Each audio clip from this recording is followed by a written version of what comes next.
Bonsoir à toutes et à tous et bienvenue sur Radio Alchimie dans l'émission Saut Quantique. Alors je rappelle que Saut Quantique, c'est une émission de spiritualité, développement personnel et dépassement de soi et c'est tous les jeudis à 21 heures. Alors ce soir, nous allons poursuivre le syndrome de l'imposteur, deuxième partie, donc suite et fin. Pour info, celles et ceux qui n'ont pas pu assister à la première partie, vous avez encore la possibilité de la voir en replay. Il suffit juste d'aller sur notre page Facebook et de cliquer sur le lien et vous serez redirigé, vers YouTube, pardon, et vous pourrez réécouter la première partie. Donc ce soir, je suis en compagnie de Bruno. Bonsoir Bruno. Bonsoir. Alors, j'ai tenu à inviter Bruno pour une simple et bonne raison, c'est que Bruno a vécu, la blessure du rejet dans son enfance et il s'est construit, on va dire, à travers cette blessure. Donc j'ai trouvé, sympa d'inviter une personne qui a vécu, ce qui donne, on va dire, quelque chose d'un peu moins théorique, mais un peu plus pratique. Donc, bah, merci Bruno d'avoir accepté de témoigner, de nous livrer en fait, ton expérience personnelle. Merci à vous. Merci à toi. Ouais, et ben écoute, je suis ravi en tout cas. Donc, eh beh, Bruno, sans plus tarder, on va entrer, dans le vif du sujet et puis j'aimerais que tu nous dises, ou tu nous racontes en fait, comment cette blessure s'est développée, en toi? À partir de quand, tu as commencé à vivre cette blessure? Alors cette blessure, j'ai commencé à la vivre à l'âge de 11 ans, en fait, à la puberté. Et en fait, moi, enfin, c'est ce que je pense en tout cas, j'ai un père qui était, présent physiquement, mais qui était complètement absent dans notre éducation, en fait. Il semblait absolument pas s'intéresser à moi. On est 4 enfants dans la famille, hein, il a fait la même chose avec les 4, mais on n'a pas tous développé la même blessure. Et donc il semblait absolument pas s'intéresser à moi, quoi. Il a jamais été présent dans mon éducation, malgré le fait que physiquement, bah, il était là, quoi, tu vois? Et et moi, à l'âge de 11 ans, bah, j'ai commencé vraiment à penser que je ne valais absolument rien, que je n'avais pas le droit d'exister. Je me donnais vraiment pas le droit d'exister, en fait, voilà. J'avais l'impression voilà, de ne rien, absolument rien valoir, quoi. Et j'avais toujours tendance à m'enfuir dans mon imagination, ce que je fais encore un peu aujourd'hui d'ailleurs, au passage. Et j'ai commencé à développer en fait un problème avec mon corps. En fait, je ne supportais pas mon corps, je ne supportais pas l'image que me renvoyait le miroir, en fait. Et j'ai développé, c'est un complexe d'infériorité à peu près à tous les niveaux, que ce soit, physique, principalement physique, parce que j'avais vraiment, vraiment du mal donc à supporter l'image, que me renvoyait le miroir. Et mais aussi, intellectuel, l'impression que de toute façon je ne servais à rien dans ce monde-là, qu'on m'avait donné absolument aucun atout, que ce soit manuel, que ce soit, intellectuel et y compris physique. Et donc j'en ai beaucoup, beaucoup, beaucoup, beaucoup, beaucoup souffert. Et j'ai pas totalement réglé encore le problème, hein, même si, ça va mieux aujourd'hui, mais voilà, voilà, j'ai vraiment développé ça. C'est-à-dire que je sais. Alors, je t'interromps juste 2 secondes, pour qu'on puisse, bien comprendre, donc en fait, effectivement, tu as vécu, en gros, on va dire que tu as vécu l'absence du père puisque, au niveau physique, il était présent, mais au niveau de l'éducation, il était absent, c'est ça? Ouais, totalement, Et ce qui totalement t'a absent, hein. Voilà, et donc en gros, il t'a, en fait, il t'a rejeté sans forcément te rejeter volontairement, mais tu t'es senti rejeté. Et donc quand tu dis que tu t'acceptais pas physiquement et intellectuellement, c'est une forme aussi de rejet de toi-même, en fait. On va dire, tu recrées ou la même expérience, que ce que tu as vécu dans l'enfance à travers ton père. Complètement, ouais. Et puis c'est intéressant parce que tu parles aussi effectivement, c'est exactement, on est, tip top dans, la blessure du rejet. Et puis tu le dis bien, tu dis que tu t'es réfugié un peu dans le monde de l'imaginaire en fait, hein, c'est ça? Ouais, ouais, ouais, tout à fait. Alors, avant de te poser une autre question, alors pour ceux qui nous écoutent, donc c'est vrai que dans la blessure du rejet, ce qui caractérise, le syndrome de l'imposteur, l'enfant, en fait, qui a été rejeté, va créer ce qu'on appelle le masque du fuyant. Alors, qu'est-ce que le masque du fuyant? C'est un masque, en fait, qui lui permet de pouvoir se réfugier dans le monde de l'imaginaire s'il a été rejeté. Comme il se considère, comme quelqu'un qui n'a pas sa place, donc qui n'a pas son droit d'existence sur terre, eh bien, il va, se créer un droit d'existence dans son propre monde, qui est celui de son imaginaire à lui. Donc, alors dans l'enfance, ça se passe plutôt bien puisqu'on éduque un peu les enfants là-dedans. On leur dit qu'ils ont le droit de s'échapper dans l'imaginaire parce que l'imaginaire aussi c'est un espace dans lequel on peut créer, c'est un espace où on peut être qui on veut. On peut arrêter le film quand on veut, on a un contrôle, on va dire, quasi total sur son imaginaire. En tout cas, quand c'est fait de manière, consciente. Chose que nous n'avons pas dans le monde, on va dire, physique, réel, hein, la réalité, ce qu'on appelle la réalité, puisque dans la réalité, nous vivons, une scène, nous vivons une vie sans avoir la possibilité de pouvoir mettre le bouton, sur pause, ni pouvoir, s'échapper, de cette réalité, en fait, de ce qu'on vit au quotidien, pardon. Donc du coup, c'est pénible. Chose que dans l'imaginaire, nous n'avons pas, nous avons donc accès dans l'imaginaire à la possibilité de pouvoir sortir à n'importe quel moment de notre propre imaginaire et puis surtout de le changer. Donc, et alors, Bruno, je reviens à toi. Donc, comment, parce que ta blessure, tu dis qu'elle s'est développée à 11 ans, c'est ça, hein? J'en ai pris conscience à 11 ans, ouais. Ouais, ouais. D'accord. Avant, tout se passait à peu près tout se passait bien d'ailleurs, j'étais même plutôt un bon élève en primaire, enfin en tout cas pendant toute cette période-là et à l'âge de 11 ans, effectivement, j'ai pris conscience. En fait, je peux même raconter ce qui s'est passé, hein. À l'époque, j'étais en vacances avec ma mère et mon frère et mes 2 sœurs. Et, et à un moment donné, je me rendais sur la plage. En fait, ouais, je me rendais à la plage comme ça et j'ai croisé 2 adolescents en fait qui m'ont insulté en fait à ce moment-là. Et automatiquement, je me suis complètement refermé. Et à ce moment-là, j'ai pris conscience en fait que je détestais mon corps. Ça s'est fait comme ça en un centième de seconde. J'étais totalement bien et en un centième de seconde, je me suis retrouvé à plus aimer mon corps, en fait. Alors, c'est intéressant ce que tu dis. Ça me permet de pouvoir rebondir, sur quelque chose, qui n'est pas dans le sur le comment? Qui ne fait pas partie du sujet, de développement personnel, puisqu'aujourd'hui c'est le développement personnel.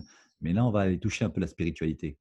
Parce que, tu vois, figure-toi que, donc tu dis qu'à 11 ans, un événement a fait que ça a déclenché en toi ce rejet, en fait. Tu l'as vraiment senti dans ton corps. Tu dis: «Mais là, j'aime vraiment pas mon corps parce qu'on vient de me confirmer que j'étais pas, c'était une critique, c'est ça? Une remarque sur ton corps, c'est ça? Enfin, on t'a quoi? On Oui, s'est on m'a carrément dit, petit avec des grandes oreilles. Il se trouve qu'à l'époque, d'accord, j'avais les oreilles un peu décollées, quoi. d'accord. Donc en fait, on t'a fait une remarque, une insulte sur, ton physique. Mais, tu le dis toi-même, c'est que bien avant cette remarque, tu souffrais déjà de cette, blessure, en fait, c'est ça, hein? Non, non, non, non, je ne souffrais pas de cette blessure. C'est vraiment au moment où ils m'ont fait cette remarque-là que j'ai commencé à souffrir de cette blessure-là. Auparavant, je ne souffrais pas du tout de cette blessure-là. D'accord. Tu veux dire qu'en fait, c'est à partir du moment où tu as été insulté par ces jeunes que tu as commencé, à développer cette blessure du rejet de ton corps, c'est ça? Voilà. Et ça s'est fait vraiment en un centième de seconde. C'est au moment où j'ai reçu cette insulte-là. Ouais, En un centième de seconde, j'ai changé du tout au tout. J'ai commencé justement mais vraiment en un centième de seconde, ça s'est fait vraiment sur le moment, quoi. voilà. Alors en fait, en réalité, cette blessure, elle était déjà en toi, Bruno, hein. Il faut savoir que cette Oui, blessure je pense. ouais, ouais, elle se développe, bien avant 11 ans. Sauf que ce qui te manquait, c'était le facteur déclenchant qui te permettait de pouvoir valider que effectivement tu étais quelqu'un qui était pas digne, d'être aimé ou d'exister. Donc il te fallait cet élément-là et ton corps, en fait, cherchait, on va dire, l'allumette qui allait mettre le feu aux poudres. Et tu t'es appuyé sur une insulte de jeune pour en faire une conclusion, pour te dire effectivement, eh bien, j'ai raison de me rejeter puisque même les autres me font remarquer que je suis pas digne ou en tout cas se foutent de ma gueule. Et donc, du coup, bah, voilà, j'ai raison. Et donc, ça a confirmé ta blessure du rejet que tu avais vécue avant.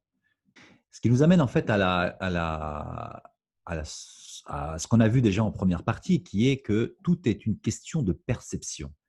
C'est-à-dire que là, quand ces jeunes t'ont dit petit avec des grandes oreilles, faut savoir une chose, c'est que tous les enfants n'auraient pas réagi de la même manière que toi.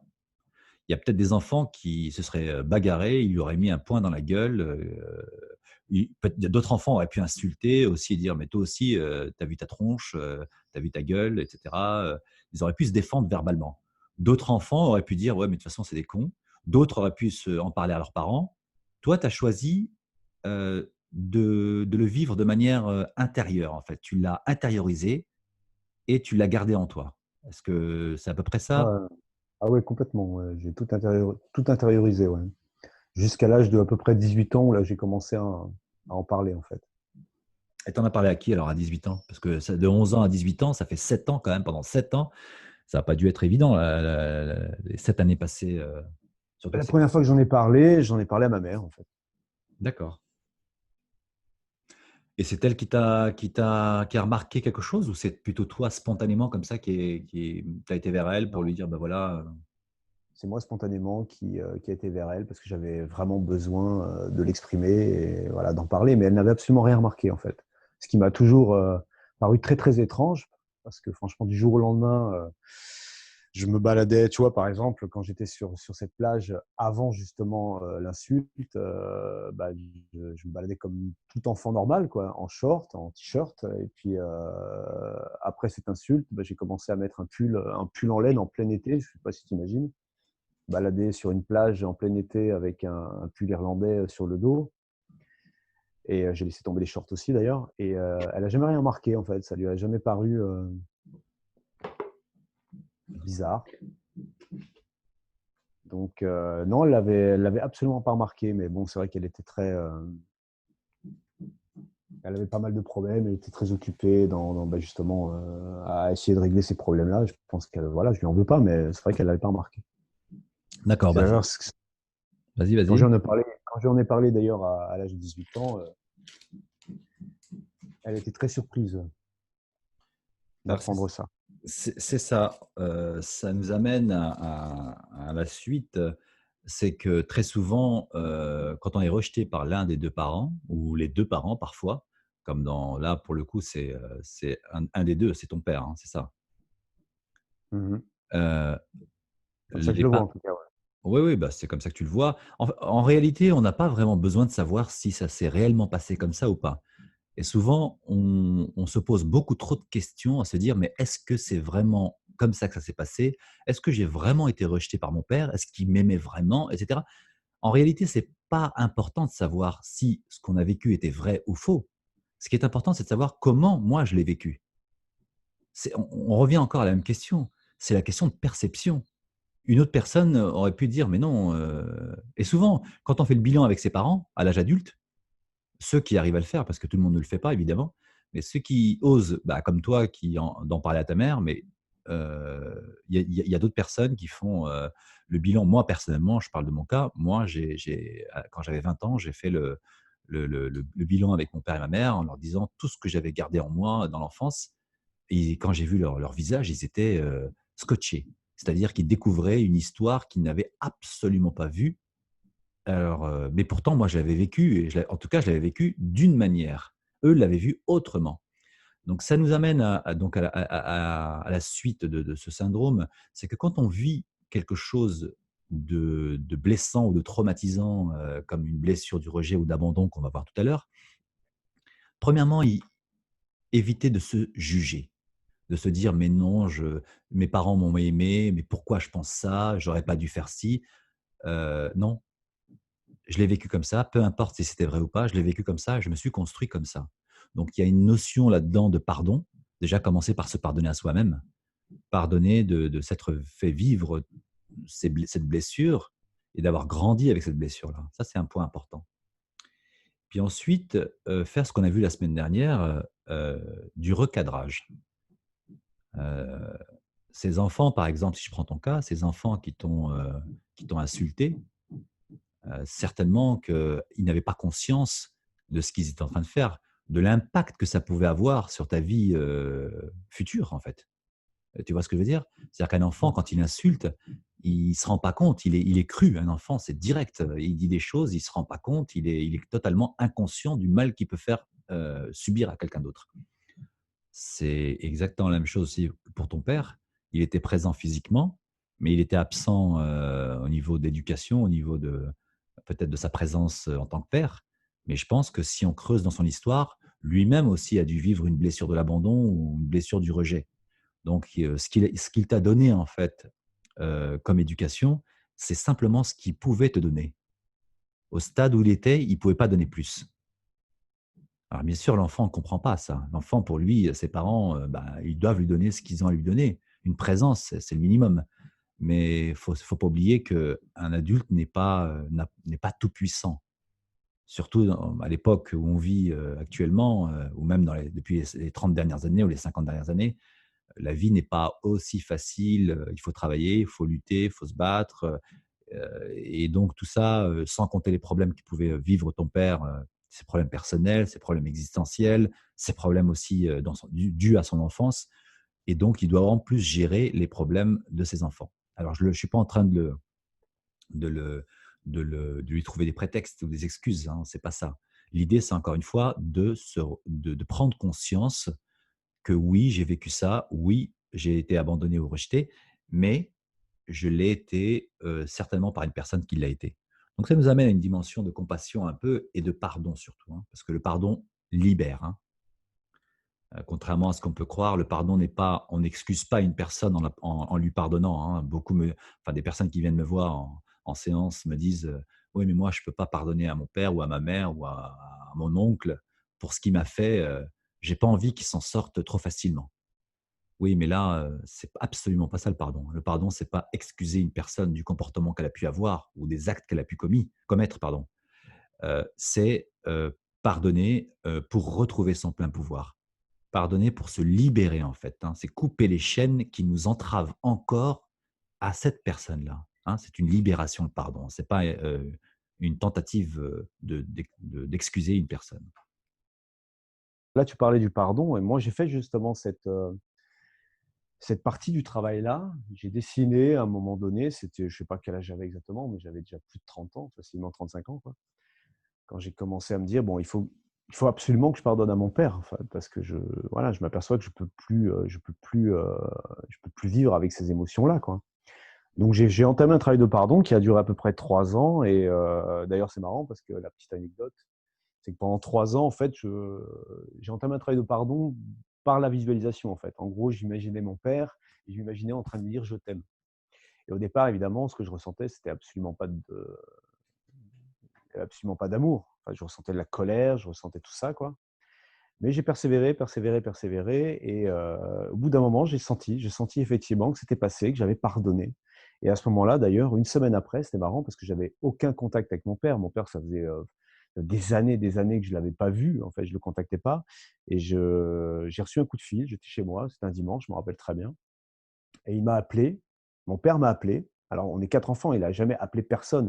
Je suis le seul à avoir fait ce travail de pardon dans la famille, et il m'a appelé pour me demander comment j'allais, il voulait m'inviter absolument à son anniversaire, je me rappelle, et il m'a dit: «Je t'aime». Alors que je lui ai rien demandé, il m'a dit: «Je t'aime», et donc j'ai trouvé ça très fort, en fait. Je me suis dit: «Tiens, j'ai fait ce travail de pardon», et une semaine après, au moment où j'ai senti que je lui avais pardonné, une semaine après, je reçois un coup de fil de lui, alors qu'on n'avait aucun contact, et pour l'entendre, me dire qu'il m'aimait, quoi, et donc j'ai trouvé ça très fort. Donc, mais ça m'a pas totalement libéré, du complexe physique et du complexe d'infériorité d'ailleurs global que Oui, j'ai ça porté. non plus, Ça m'a mmh, pas aidé, mais ça m'a pas totalement libéré, en fait. ouais.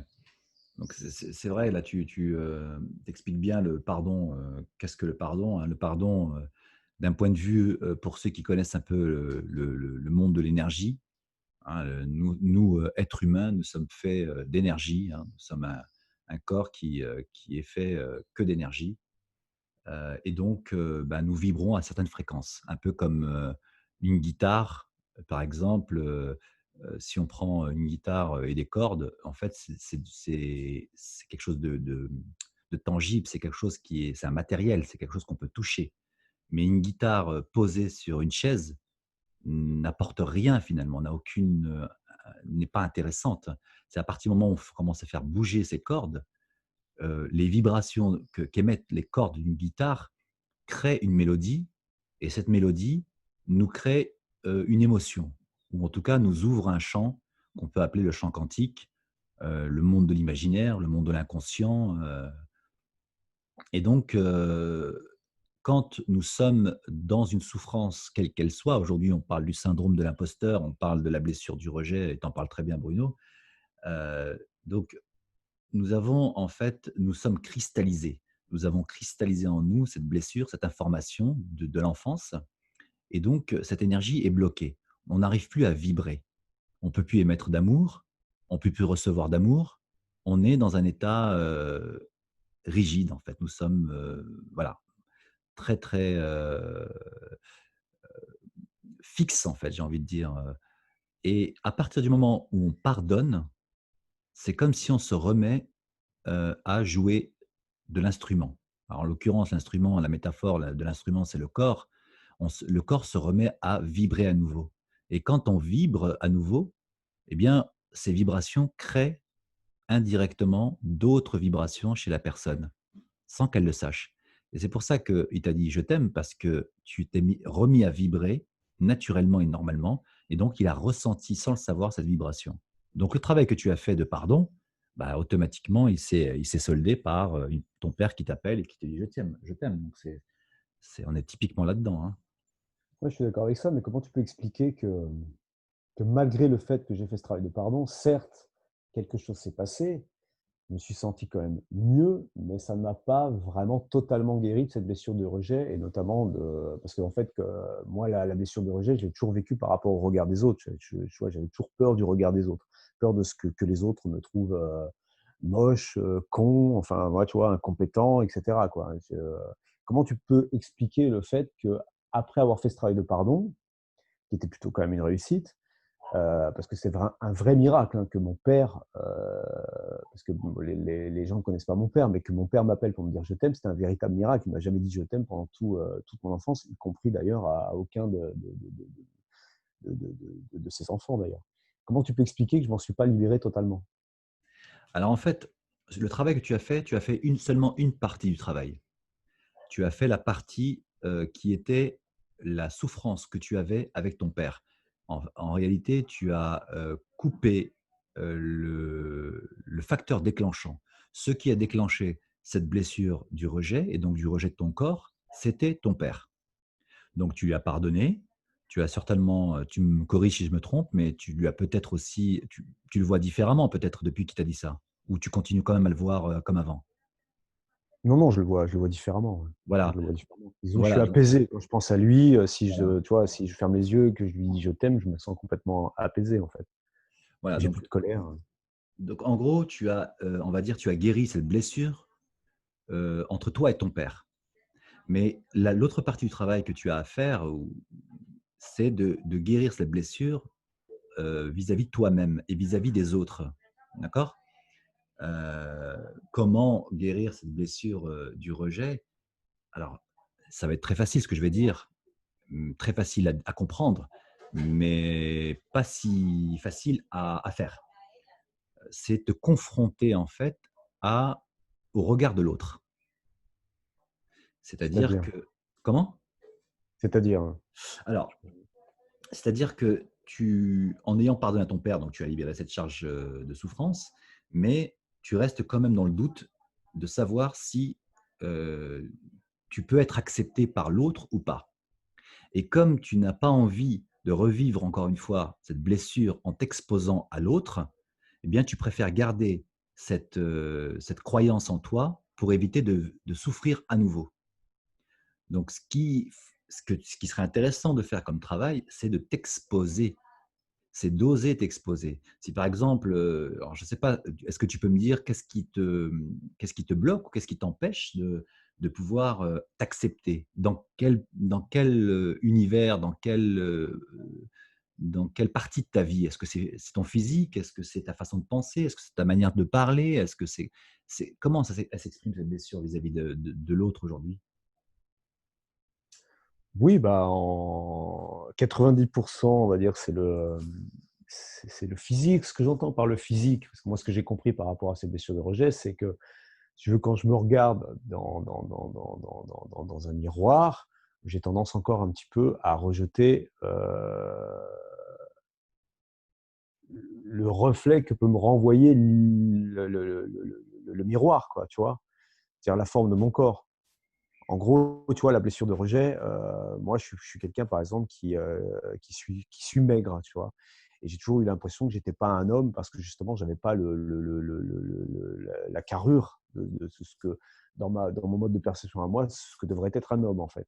Donc voilà, j'ai du mal toujours à accepter ce reflet que me renvoie le miroir. Je me suis aperçu, en fait, que je connaissais pas mon corps. Mmh. C'était juste, ce que je n'aimais pas, c'était simplement le reflet du miroir et que j'incarnais pas mon corps. Et donc moi, c'est ça qui fait que parfois j'ai effectivement du mal à m'exposer, véritablement aux autres. Ça, c'est 90. Le 10, c'est vraiment le côté, voilà, j'ai l'impression d'avoir une capacité de compréhension limitée, de pas avoir l'intelligence, nécessaire, qui fait qu'à chaque fois que je me retrouve, face à quelqu'un en tête à tête, j'ai toujours l'impression qu'à un moment donné, je vais l'ennuyer, tu vois? Ouais.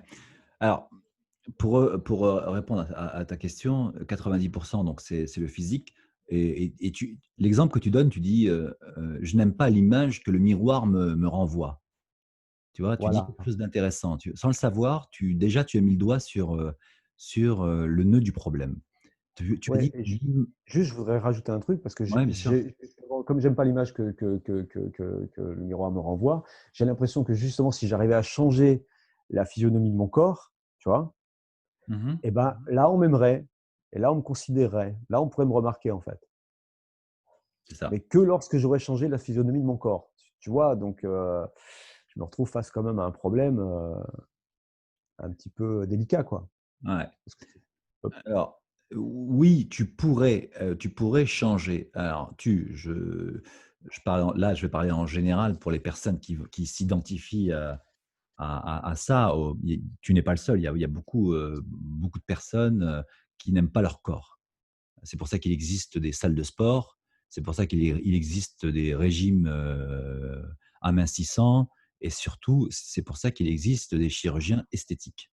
Sinon, je pense qu'ils seraient déjà, heu, chez Pôle emploi, ou alors ils seraient, reconvertis. Donc la chirurgie esthétique, on vient, modifier un trait, de physique qui nous pose problème, qui nous gêne, qui nous empêche d'être nous-mêmes. Si tu prends par exemple le cas, des oreilles décollées, bah, c'est une opération qui est devenue maintenant courante. En réalité, en dehors du fait que c'est on va dire, c'est quelque chose de physique, mais c'est pas une personne peut très bien vivre avec les oreilles décollées. C'est pas comme une personne qui a un problème au poumon, où il faut opérer, ou une personne qui a, je sais pas, qui a un kyste, qu'il faut enlever parce qu'il peut se développer. Les oreilles, tu peux vivre jusqu'à la fin de ta vie avec des oreilles décollées. Donc on voit bien que c'est pas médical, mais c'est surtout, quelque chose qui bloque. On a aussi le nez. La chirurgie, plastique au niveau du nez, fonctionne, très bien. Chez les femmes, on a les seins, et plus on avance dans le temps, et plus on trouve de plus en plus de possibilités de pouvoir modifier son corps. Je voyais il y a quelque temps, il y a quelques années de ça, on a, un hôpital, une clinique pardon, aux États-Unis, qui faisait de la chirurgie esthétique pour les hommes, en leur proposant carrément de mettre des silicones, donc des pectoraux, des abdominaux, des épaules, des cuisses. En fait, ils pouvaient se remodeler le corps rien qu'avec du silicone. C'est-à-dire que le gars, il rentrait le matin, il était, taillé comme une allumette. Il ressortait, 3 jours plus tard, il ressemblait à un héros de de de bande dessinée, Spider-Man, Batman ou je sais trop quoi. Alors qu'il avait fait aucun effort physique pour transformer son corps. Oui, tu peux. Tu peux par la chirurgie esthétique. Mais, mais l'idée, c'est toujours ce que tu as dit tout à l'heure, c'est l'image de soi. C'est pour comment je me perçois. Qu'est-ce que j'ai créé comme image?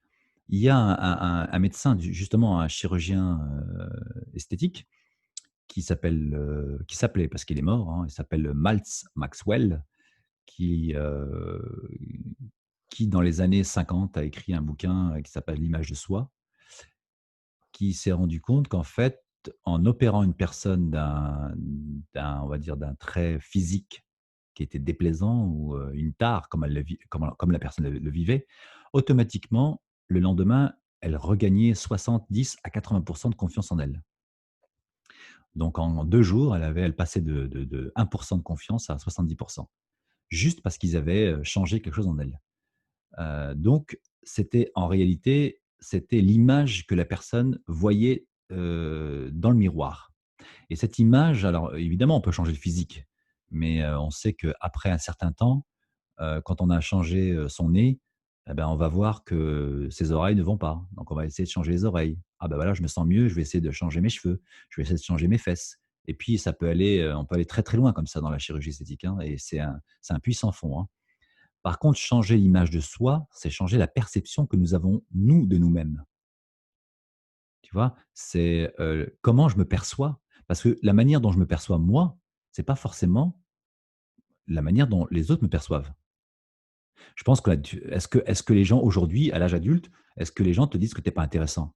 En étant tout à fait sincère et franc. Non, mais personne ne m'a jamais dit ça, hein.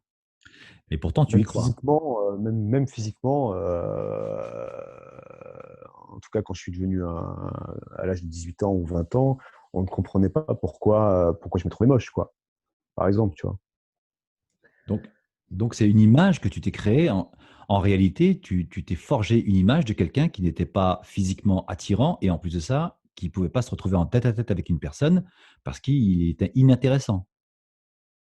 Ouais, ouais, tout à fait. Alors que la réalité te montrait tout à fait le contraire, puisque physiquement, on te trouvait plutôt, je sais pas, comment on te trouvait plutôt, beau gosse, plutôt attirant? Comment tu pourrais te définir? Qu'est-ce que les gens disaient de toi physiquement? En tout cas les femmes, ou les hommes, je sais pas d'ailleurs. Bah, il y a plein de femmes qui me disaient que j'étais plutôt mignon et charmant, quoi. Bah, après, voilà, c'est comme tout, tu plais à certaines personnes et tu plais pas à d'autres personnes, quoi. C'est On est pas, d'accord. tu vois? On est d'accord. Donc sur la partie physique, tu avais des signaux extérieurs qui te disaient que ce que tu pensais de toi n'était pas juste. Oui, bien En sûr, tout j'en cas, doute c'est pas. d'accord. Mais pourtant, tu continuais quand même à alimenter le fait que physiquement, tu n'étais pas attirant. Tu y croyais. Ouais, ouais, tout à fait. Alors ensuite, sur la partie, on va dire, plutôt intellectuelle, est-ce que quand tu te posais avec une personne ou avec 2 personnes, est-ce que tu avais le sentiment que les gens s'ennuyaient avec toi? Est-ce que c'est ce qui te renvoyait comme image? Non, pas du tout. D'accord? Donc là aussi, on voit bien que l'extérieur ne reflète pas ce que toi tu penses de toi-même, puisque tu as des indicateurs qui te montrent clairement que les gens ne s'ennuient pas. Mais pourtant, tu continues à t'accrocher à quoi? À ta personnalité. Parce que c'est ça la personnalité. Tu t'es créé une personnalité d'une personne qui n'était pas digne d'être, aimée ou d'être, admirée ou d'être vu comme quelqu'un de plutôt mignon, plutôt intéressant. Donc ce que tu fais, c'est que tu rejettes, c'est ce qu'on appelle la mémoire sélective, tu rejettes tout ce qui peut, te montrer ou te prouver que tu te trompes. Et donc tu t'accroches, hein, tu as cristallisé quelque chose, une personnalité dans laquelle, bah, tu t'es forgé, donc tu vis dans cette peau. Et c'est là où ça devient à la fois intéressant et difficile, c'est être capable de te premièrement, de te désidentifier de la personnalité que tu t'es créée. Tu n'es pas celui que tu crois être. Et là, évidemment, il y a un travail de remise en question de tes croyances, et ensuite accepter que tu puisses être vu et être intéressant. Mais pour ça, ça nécessite que tu puisses te confronter, tu vois? Est-ce que ça fait sens? Est-ce que ça te parle ou pas? Oui, ça fait sens, Alors tu ça peux ne fait pas être sens. d'accord, hein. Si, ça fait sens, mais bon, la confrontation, tu vois, je suis passé en mode confrontation, il n'y a pas de souci, tu vois. Je suis pas quelqu'un de, tu vois, je suis quelqu'un qui fréquente beaucoup, pas mal de monde. Voilà, je suis passé dans ce truc-là, mais par contre, ma personnalité, l'image intérieure a tendance quand même encore à résister. J'ai l'impression qu'il me faut d'autres outils, il faut que je mette d'autres choses en place pour pouvoir justement changer cette image intérieure-là. Parce que comme tu l'as dit, c'est une image intérieure. Donc la confrontation, c'est bien et je la vis de toute façon régulièrement. Maintenant, voilà, avant quand je sais pas, par exemple, tu vois, on parle du face à face. Depuis quelques années, à chaque fois que je me retrouve face à quelqu'un qui me dit tiens, ouais, ça m'intéresserait qu'on se voit en face à face, que tu viennes chez moi, etc. À chaque fois, j'avais une sorte de boule au ventre, de peur au ventre. Avant, je n'y allais pas. À chaque fois, j'inventais une excuse. Maintenant, j'invente plus d'excuses. Au contraire, j'y vais, quoi. Et la plupart du temps, ça se passe très, très bien. Mais ça n'a pas. Alors, ça améliore les choses. Je ne vais pas te dire que ça n'a pas amélioré mon bien-être intérieur, mais ce n'est pas encore suffisant. Parce que je continue, moi, personnellement, à me voir comme ça encore. De moins en moins, mais je continue quand même à avoir une image intérieure qui persiste. Mmh. Alors, on pourra l'aborder sur un parce que là, il y aurait tout un on pourrait y passer des heures à apporter, des moyens de pouvoir changer cette image de soi intérieur. Mais c'est vrai que ça travaille, ça peut se faire aussi par des séances d'hypnose, modifier la perception que nous avons de nous-mêmes. Ça peut se faire aussi, par de la méditation et puis, ça se fait aussi beaucoup par du cadrage, enfin du recadrage. Remettre en question, les croyances que nous avons sur nous-mêmes. Alors évidemment, si tu poses le problème en disant, «Bon, je me trouve pas beau, mais je me trompe parce que les autres, parce qu'il y a, je sais pas, 3, 5, 10, 15 filles qui m'ont dit que j'étais mignon, donc avec ça, je devrais être guéri», c'est pas suffisant. Tu es encore au niveau 1. Au niveau un peu plus profond, c'est de dire: «Oui, mais sur 15 personnes, peut-être qu'elles m'ont menti ces filles-là». Peut-être parce que en fait, une croyance, elle est toujours alimentée par une autre croyance, une autre croyance. C'est un peu l'histoire des poupées russes, hein. Tu ouvres une poupée et puis, quand tu ouvres l'autre, il y en a une autre à l'intérieur et puis une autre et puis une autre. Il faut arriver à la racine, en fait, et quand tu arrives à la racine, eh bien, normalement, ta croyance, elle saute. Donc il y a un travail d'investigation à faire pour faire sauter cette croyance. En tout cas, revenir à l'essence, en tout cas, de la croyance, par un travail d'investigation, ça vaut le coup parce que on arrive à un moment donné à un stade où on se dit: «Bah oui, mais c'est vrai que, bah ouais, qu'est-ce qui me fait croire que ce que je pense de moi est juste et correct?» Tout ce que tous les événements extérieurs me montrent que j'ai tort de penser ça de moi, mais qu'est-ce qui fait que je m'accroche encore à cette croyance? Qu'est-ce qu'elle m'apporte cette croyance? Puisque visiblement, elle est nuisible pour moi, parce que je la vis dans la douleur. Mais qu'est-ce qui me pousse? Qu'est-ce qui me maintient encore dans le fait que tout me montre que je me trompe et pourtant je reste encore accroché à cette croyance? C'est ce que disait aussi Milton Erickson, c'est que, il y a une intention positive derrière chaque acte. Donc si tu t'accroches encore à cette croyance, c'est qu'elle t'apporte quelque chose. Elle t'apporte peut-être le fait d'exister. Peut-être que c'est comme ça que tu existes. Et si tu remets en question le fait que tu peux exister autrement, eh bien, peut-être que tu n'auras plus besoin de cette blessure pour pouvoir continuer à vivre.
Nous voici de retour pour, poursuivre le syndrome de l'imposteur et nous sommes toujours en compagnie de Bruno. Alors Bruno, déjà, je te remercie de partager ton expérience, ce qui n'est pas forcément évident, mais tu as l'air d'en parler très bien. Et donc, ça nous amène, pardon, à la deuxième blessure qui s'appelle la blessure de l'abandon. Est-ce que tu avais des questions, Bruno, jusque-là? Peut-être qu'il y a des points que tu voudrais éclaircir ou comprendre et qui peut en même temps aider aussi les auditeurs qui nous écoutent en ce moment et les auditrices, évidemment. Bon, bah, moi, la question, ce serait plutôt justement de parler justement de ce que toi tu appelles le changement de perception, du recadrage, euh, pour vraiment avoir plutôt des outils justement pour changer cette image intérieure en fait que tu as qu'une personne qui souffrirait de la blessure de rejet et d'abandon pourrait avoir, quoi. Déjà, je pense que la semaine dernière, on avait déjà abordé, c'est vrai qu'une émission d'une heure n'est pas suffisante pour pouvoir entrer en profondeur. Enfin, très difficile de traiter un sujet comme le syndrome de l'imposteur ou la blessure du rejet en une heure. On avait, on avait commencé à aborder la semaine dernière la perception, en fait, hein. On avait vu que, par exemple, aujourd'hui, tu as des gens qui ont une superstition, qui ne peuvent pas passer sous une échelle, qui ne peuvent pas, par exemple, un chat noir, ça les effraie. Il y a plusieurs croyances ou superstitions qui sont infondées, mais pourtant les gens y croient mordicus. Il y a un petit exemple qui me fait sourire. J'avais lu ça dans un livre de Milton Erickson il y a déjà quelques années. C'était une femme qui s'était adressée à Milton en lui disant j'ai une boutique, je vends des objets de décoration, des cadeaux, et puis en hiver, j'ai très peu de clients, très peu de chiffre d'affaires. Par contre, dès qu'arrive le mois de mars, étrangement, mon chiffre d'affaires explose. En gros, je fais mon chiffre d'affaires entre mars et juillet, août. Et le reste de l'année, je ne sais pas pourquoi, il faut croire que les clients ne viennent pas ou ils ne sont pas intéressés par des objets en hiver. Et donc, Milton creuse un peu avec elle et lui dit ce que vous me dites là, vous en êtes sûr? Elle dit: «Ah ben oui, oui, bien sûr. Regardez mon carnet de commandes, regardez mon chiffre d'affaires. Vous voyez bien que c'est une évidence, c'est une réalité. On voit bien que je fais pas de chiffre d'affaires en hiver. Donc c'est pas moi qui le dis, c'est les faits». D'accord? Il lui dit: «Mais qu'est-ce que vous faites de différent au printemps que vous ne faites pas en hiver, par exemple?» Il dit: «Par exemple, Heu, au printemps, quand arrive le printemps, qu'est-ce que vous faites de différent?» Elle dit, «Alors, bah, au printemps, c'est vrai que c'est toujours sympa. Alors je nettoie la boutique à fond, je mets des couleurs, je mets des articles en vitrine, et puis comme c'est le printemps, bah, je m'habille, avec des vêtements colorés et puis comme il y a du soleil, bah, je suis joyeuse et puis les clients rentrent, ils ont le sourire et puis et cetera et cetera». Il lui dit: «Bah et ça, est-ce que vous le faites en hiver?» Elle dit: «Ah bah non, en hiver, non, il y a personne en hiver, je peux pas faire ça». Il lui dit: «Mais si vous faisiez ça en hiver, vous croyez pas que les clients viendraient chez vous?» Et effectivement, cette cliente ne s'était jamais posé la question de savoir que le printemps n'avait absolument rien à voir avec ce qu'elle pouvait vendre ou son chiffre d'affaires. C'était qu'elle s'était convaincue qu'au printemps, les gens sont plus à même ou plus disposés à acheter ses produits. Et quand elle a changé sa façon de voir et qu'elle a mis des couleurs même en hiver, qu'elle a souri aux clientes quand elle rentrait en hiver, elle a vu que ça ne changeait absolument rien entre le printemps et l'hiver. Elle faisait le même chiffre d'affaires qu'elle faisait au printemps, en hiver. Je sais pas si tu vois le lien avec ce que tu vois où est-ce que je veux en arriver ou pas? Pas tout à fait, tu peux approfondir. Enfin, je comprends très très bien l'histoire, mais je sais pas trop où tu veux en venir, ouais. Alors en fait, si tu es convaincu, par exemple, ce que tu nous racontais tout à l'heure sur le fait que, tu ne te trouves pas intéressant quand tu es en tête-à-tête avec une personne ou du moins tu as peur de ne pas être intéressant, donc tu évites peut-être les tête-à-tête. Bah, effectivement, en évitant les tête-à-tête, tu ne pourras jamais vérifier que tu es intéressant ou pas. Tu t'es tellement conditionné que en tête-à-tête, tu peux ne pas être intéressant ou tu n'es pas intéressant, que tu as 2 possibilités. Soit tu te forces à faire du tête-à-tête pour sortir de ton problème et donc tu vas faire du tête-à-tête, mais tu vas sortir de cet entretien avec l'idée que oui, effectivement, je ne suis pas intéressant, donc tu vas renforcer ta croyance. Ou bien tu vas te dire: «Bah, comme je suis convaincu, j'ai pas besoin de preuves supplémentaires, eh bien, ce que je vais faire, c'est que je vais tout simplement éviter les rendez-vous en tête-à-tête». Donc tu vas choisir en fait entre l'extrême gauche ou l'extrême droite et on sait que les extrêmes sont jamais bons. Par contre, il y a la voie du milieu qui pourrait être: «Et si je me trompais? Et si je n'étais pas dans la réalité?» Parce que qu'est-ce qui te fait croire finalement que tu es pas intéressant quand tu es en tête-à-tête? À part ton opinion à toi? Bah, rien. Rien? Bah, non, c'est que mon opinion à moi. Parce que je sais que ce n'est pas le cas, parce que, comme je te l'ai dit, à chaque fois que maintenant qu'on me propose un face à face ou un tête à tête, j'y vais et ça se passe toujours très bien. J'y vais, je me confronte maintenant, hein. Et donc alors quand tu te confrontes et que tu vois que ça se passe très bien, pourquoi cette croyance ne disparaît pas? Aucune Voilà une idée. question intéressante, non? Justement, Voilà. bien sûr, Bah, aucune idée. À plus tu chaque fois maintenant j'y vais, si tu veux. Il y a quand même quelque chose qui a changé. Le fait de le faire fait que maintenant je le fais systématiquement et au contraire, ça m'amuse même presque de le faire. Mais par contre, j'ai toujours cette boule au ventre d'accord. avant d'y aller. Mais j'y vais. Est-ce que tu permets que je te pose quelques questions pour, parce que te donner une réponse aussi facile, ça ne sert à rien puisque je pourrais te dire que tu es intéressant puisque je t'entends parler à la radio, je trouve que tu es intéressant, mais ça ne changera pas puisqu'on te l'a déjà dit, ça n'a rien changé. C'est correct? Ouais. Par contre, je vais te si tu veux bien, je vais te poser quelques questions et puis on va voir, donc tu as déjà fait des tête-à-tête et tu es ressorti de là en te disant que tu étais intéressant. C'est ce que tu dis? Je suis pas ressorti de là en me disant que j'étais intéressant. Je me suis juste aperçu que ça s'était très bien passé, donc que je n'avais pas ennuyé la personne et que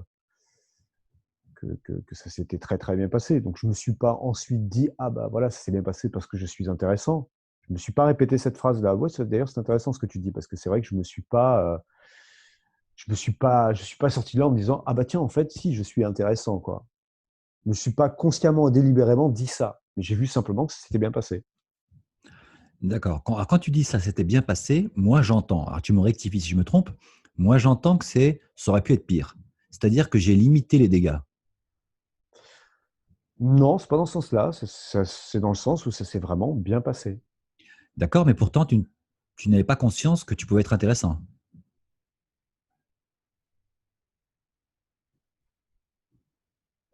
Allô? Oui, oui, je t'écoute. Je n'avais pas conscience que je oui, j'avais pas conscience que je pouvais être intéressant, ouais. D'accord. Et quelle est la barrière qui sépare «ça s'est bien passé» à «je suis intéressant»?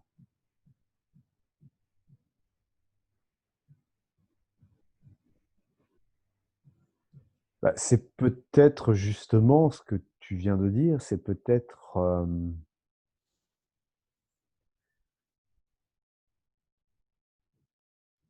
se le r en fait, se le répéter consciemment, en fait. Se le dire consciemment, c'est-à-dire que j'aurais peut-être pu et je pense que ça, c'est peut-être fait peut-être partie aussi de la blessure de rejet, tu vas me dire ce que tu en penses, quoi. Heu, J'aurais peut-être pu me répéter consciemment, mais en fait, ça s'est bien passé parce que justement, la personne que j'étais voir, voilà, m'a trouvé intéressante. On a eu des sujets de conversation très intéressants. Je vois bien qu'il ne m'a pas du tout trouvé inintéressant. Donc, mais moi, j'ai l'impression que si je me répète ça, c'est ça j'ai un sentiment de culpabilité, genre ça se fait pas quoi, tu vois? Alors Ça se fait pas de me dire consciemment: «Bah oui, en fait, je suis intéressant, quoi». Tu vois? Comme voilà, si c'était avoir un ego surdimensionné, en fait. voilà, donc tu vois, en soulevant cette simple question, on se rend compte qu'en fait, elle cache quelque chose d'autre. Tu vois, on n'est plus maintenant dans le fait de savoir si tu es réellement intéressant ou pas. On est dans la question de savoir est-ce que je peux me permettre de me dire que je suis intéressant. Ouais, ce qui voudrait dire que quelqu'un qui développe une blessure de rejet, en fait, ne s'autorise pas cela, en fait. Absolument. Il ne Donc là, s'autorise ça devient pas. très intéressant, hein. Ouais, il ne s'autorise pas effectivement à être quelqu'un d'autre ou être, l'opposé de ce qu'il a vécu dans son enfance, et comme il ne se l'autorise pas, eh bien, il va mettre, un verrou, il va fermer, une porte par d'autres émotions, d'autres pensées qui sont peut-être: «Oui, mais si je me dis que je suis intéressant, peut-être que je serai dans l'ego, peut-être que je serai, dans la culpabilité», et cetera, et cetera. Donc, en fait, il va fermer son mode de pensée, son mode de vie pour conserver cette blessure, il va la protéger. Tu vois, ça revient à ce qu'on disait par Heu, rapport à Milton Erickson qui dit que derrière chaque acte, il y a une intention positive. Même derrière celui qui même derrière le meurtrier, alors ça peut choquer, surprendre des personnes, mais même derrière un meurtrier, il y a un acte positif. Bien évidemment, pas l'acte positif pour la personne qui est menacée ou qui a été tuée ou violentée, mais lui, il part d'un sentiment que ça va lui faire du bien. Il est tellement dans une pulsion qu'il n'arrive pas à contrôler, et bien qu'il pense, en tout cas il pense pas de manière consciente, hein, c'est un acte inconscient, à part évidemment les crimes prémédités, il pense que ça va lui faire du bien. Donc c'est pareil, protéger une blessure, tu penses que ça va te faire du bien. Qu'est-ce que tu disais justement que la blessure de rejet, c'est quelqu'un qui se dit quoi? «Je ne veux pas», c'est ça? La blessure du rejet, c'est une blessure où les parents, dans l'enfance, ne voulaient pas de lui, en fait. Je ne veux pas. En tout cas, l'enfant le comprend comme ça, hein. Mon père, ma mère D'accord, je ne veux ne pas. voulaient pas être avec moi. Alors évidemment, c'est toujours, encore une fois, c'est une perception de l'enfant, hein. C'est pas forcément comme ça, hein. Non, non, mais par rapport à ce qu'on vient de se dire, par rapport justement face à face, de se dire justement: «Je ne veux pas m'autoriser à penser que je puisse être intéressant ou à affirmer que je suis intéressant», je trouve que ça colle plutôt bien, en fait. OK, Je ne veux pas. Ouais, ouais. Franchement, là, je sais pas, j'ai l'impression de réaliser quelque chose. Enfin bon, après peut-être que je me très trompe, bien, mais j'ai l'impression de réaliser quelque chose. parfait. En tout cas, tu ne seras pas venu pour rien à l'antenne. Parce qu'au passage, tu es pas payé, hein. Moi non plus d'ailleurs, hein. Ouais, Donc, on va avancer un ça peu sur t'empêche on ça va t'empêche pas de me non? faire un chèque, hein. Ouais, plus tard. On va avancer un peu si tu veux bien sur, pour ceux qui nous écoutent, et qui ont envie de savoir, ou d'en savoir un peu plus sur, la blessure, d'abandon. Donc, la blessure d'abandon, on l'a vu, c'est: «Je ne peux pas». C'est un enfant qui comprend que sa mère, par exemple, qui est divorcée, elle ne peut pas s'occuper de lui parce que, ou son père en passage, hein, elle ne peut pas s'occuper, ou il ne peut pas s'occuper de lui parce qu'il doit subvenir aux besoins de la maison, il doit travailler très dur pour payer les factures, il doit en plus s'occuper de ses enfants, et cetera. Donc il va construire une blessure, d'abandon, heu, où il va se dire, «Ma mère ou mon père, c'est pas qui me rejette, c'est qu'il m'a abandonné. Il m'a abandonné, bah, pour le travail, pour s'occuper de la maison, pour s'occuper de mes frères et sœurs qui sont plus petits que moi. Donc il se sent abandonné. Donc là, il y a une différence entre l'abandon et le rejet, bien qu'elles soient, interconnectées, hein. Très souvent, quand on souffre de la blessure du rejet, on souffre également aussi, très souvent de la blessure de l'abandon. Elle se traduit comment cette blessure? Tout simplement par une faible estime de soi. Donc une personne qui a été abandonnée ou qui souffre, Hem, elle va présenter une faible estime d'elle-même. Elle va aussi avoir une faible, hem, estime de ses compétences. Malgré le fait qu'elle va accumuler des signes de réussite extérieure, que ce soit dans le domaine professionnel, dans le domaine, relationnel, elle va quand même continuer à persister. Elle va persister dans le fait que, elle n'est pas, digne, elle n'est pas compétente, et cetera, et cetera. Donc, et c'est également une personne qui se compare. Alors la comparaison, là, je te pose la question rapidement. Est-ce que toi, quand tu te regardais dans la glace en te disant: «L'image que le miroir me renvoie ne me plaît pas», est-ce que c'était toujours entre toi et toi-même, ou bien tu te comparais aux autres en te disant: «Lui est mieux que moi»? j'arrêtais pas continuellement de me comparer aux autres, évidemment. Bien sûr. Tout le monde était mieux que moi, d'ailleurs, au passage. D'accord. Ouais. Donc effectivement, le syndrome de l'imposteur relié, connecté à cette blessure, il y a toujours un sentiment de comparaison. Je me compare à l'autre. Je me compare. L'autre est toujours mieux, l'autre est toujours plus intelligent, l'autre est plus beau, plus grand que moi, plus marrant, il sait parler mieux que moi, etc. Et donc, à force de regarder l'autre, bah, je finis par ne plus me voir moi-même. Et donc, ben, à force de voir beaucoup trop de choses chez les autres et pas assez chez moi, eh bien, je crée un déséquilibre. C'est un peu comme une personne qui va passer son temps derrière un écran d'ordinateur à regarder des vidéos de violence. Il va finir par ne voir que de la violence dans ce monde. Est-ce qu'il a raison? Oui et non. Il y a effectivement de la violence dans ce monde, mais il y a aussi des très très belles choses, et je crois même qu'il y a beaucoup plus de belles choses dans ce monde que de mauvaises. Donc la personne qui souffre de ce syndrome et de cette blessure, est-ce qu'elle a raison de croire qu'il y a des gens entre guillemets mieux qu'elle? La réponse est oui, elle a raison. Est-ce que pour autant elle ne mérite pas? La réponse est non. Il y aura toujours quelqu'un de plus fort que toi, toujours quelqu'un de plus intelligent que toi, bien que ça se discute, mais bon, allons dans ce sujet-là de manière simpliste. Il y aura toujours quelqu'un de plus musclé, de plus bronzé, et qui aura quelque chose que tu n'as pas. Mais toi, à contrario, tu auras toujours quelque chose que quelqu'un d'autre n'aura pas. Mais si tu ne fais que voir ce que tu n'as pas et ce que les autres ont, eh bien, tu finis par te vider. Tu ne vois plus ce qu'il y a en toi. Et donc, tu dégringoles, en fait. Tu vois, c'est la comparaison est quelque chose de très très nocif et très très destructrice, le sentiment de se comparer aux autres, hein. Donc on peut avoir trois comparaisons sociales. Tu as la comparaison sociale latérale, tu as la descendante et tu as la ascendante, la comparaison. Alors la première, la comparaison sociale latérale, qu'est-ce que c'est? Bah, elle te permet de te comparer et de confirmer un avis. Tu vois, tu vas te comparer à quelqu'un, par exemple, et mesurer si toi, tu es légitime ou pas dans ce travail, par exemple, dans ce job. Si tu écris un bouquin, tu vas te comparer à cet écrivain, tu vas dire, est-ce que moi, je suis légitime pour écrire ou pas? La comparaison sociale descendante, elle permet de rehausser l'image de soi et de se rassurer. D'accord. Ça peut être, par exemple, ah bah, de toute façon, je suis peut-être pas très grand de taille, mais je sais qu'il existe les asiatiques sont très souvent sont petits ou les pygmées sont petits, donc finalement je suis pas trop à plaindre. Et la troisième, c'est elle permet de favoriser l'ambition ou le progrès dans une tâche. Donc ça, c'est celle qui permet de pouvoir monter en fait, hein. Je me compare, mais en même temps, je me compare pour monter et non pas pour me sentir plus bas. Je sais pas, je veux être,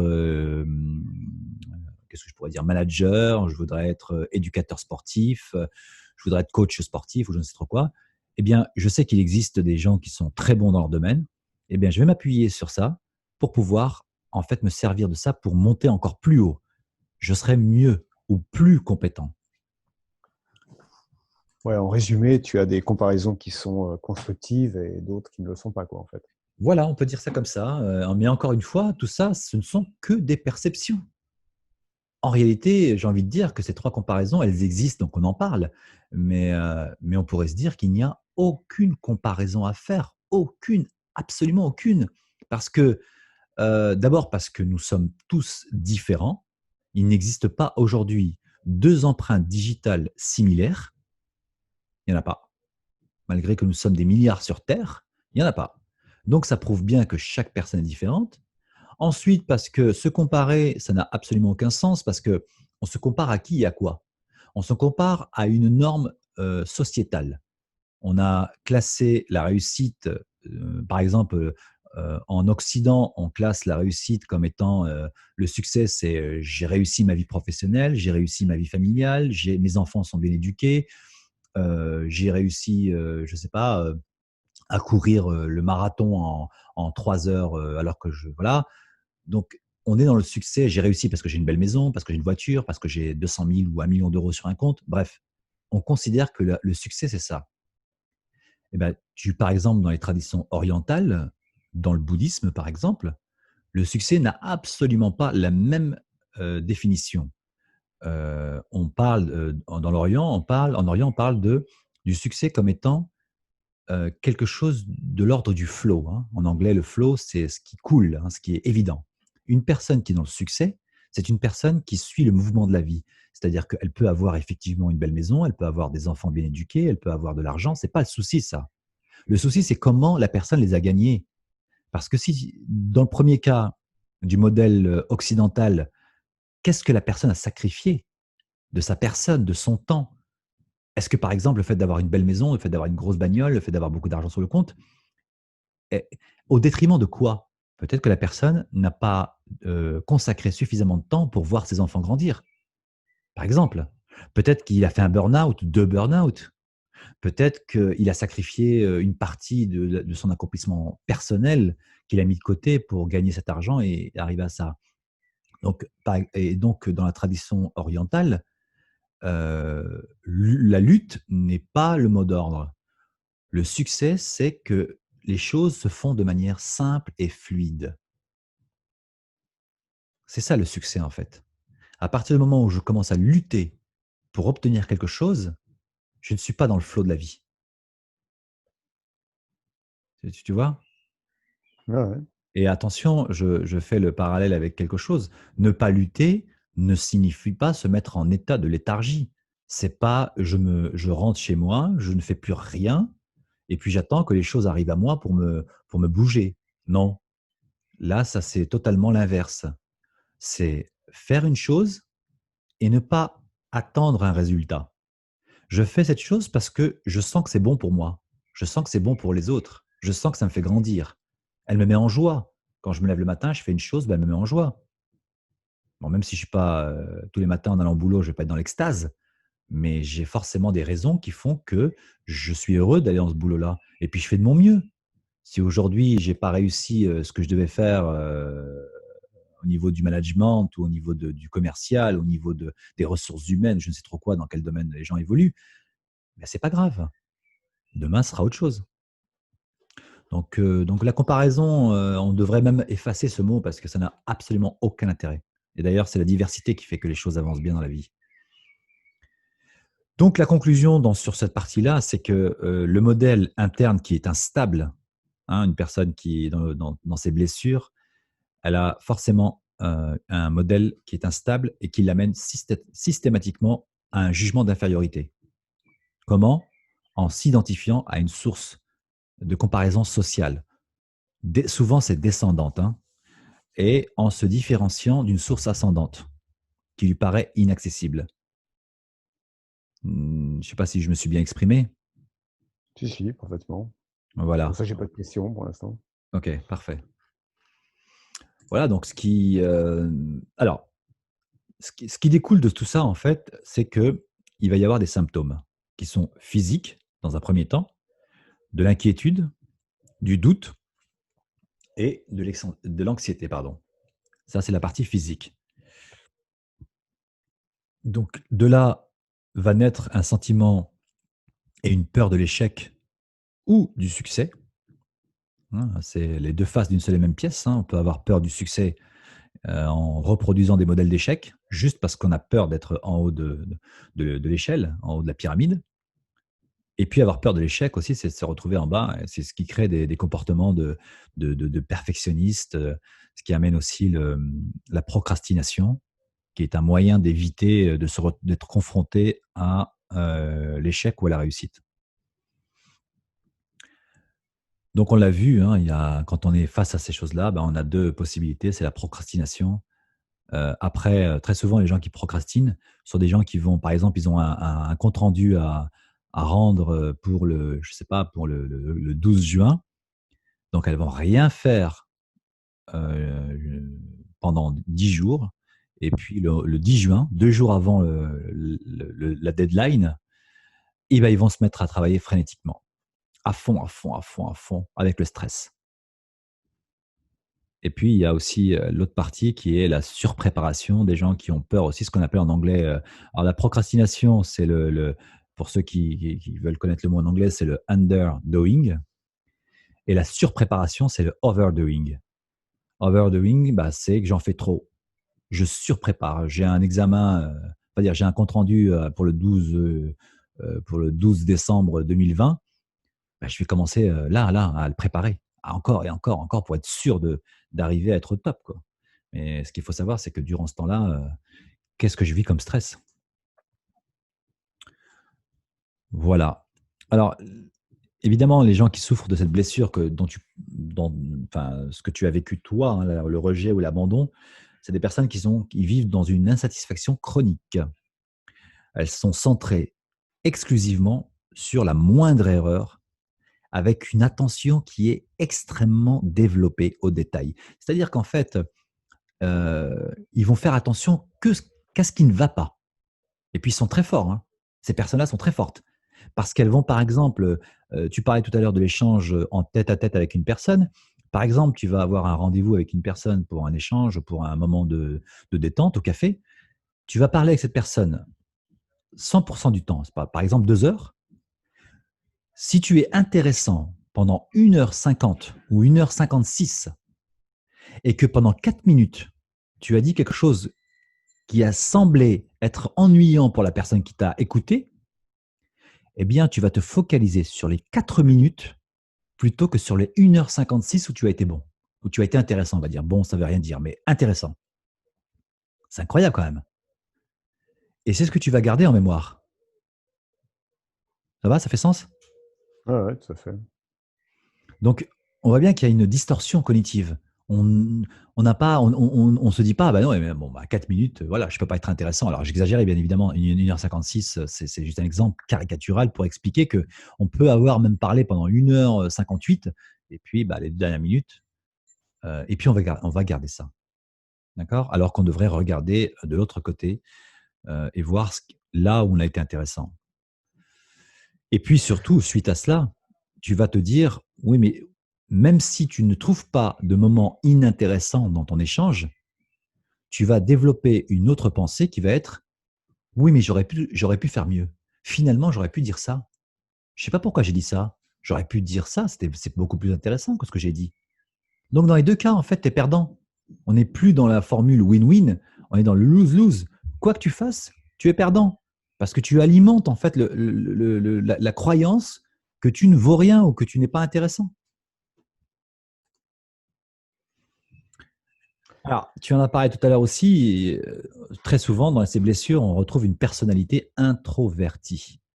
Hein, les personnes qui souffrent de ces blessures du rejet et d'abandon, elles sont souvent introverties. Comment? Bah, elles sont discrètes, peu démonstratives. Elles communiquent pas énormément. Elles communiquent pas surtout heu leur ressenti, en fait, en réalité. C'est le ressenti qu'elles évitent de parler de ce que de la manière dont elles se ressentent. Alors, il y a des personnes qui peuvent m'écouter en ce moment et dire: «Mais ah non, mais moi je dis facilement, que voilà, j'ai vécu une souffrance, j'en parle facilement maintenant, il y a pas de problème». Très bien, OK, c'est une chose. Mais moi, j'invite des personnes qui ont souffert ou qui souffrent de la blessure du rejet ou de l'abandon à aller demander un service.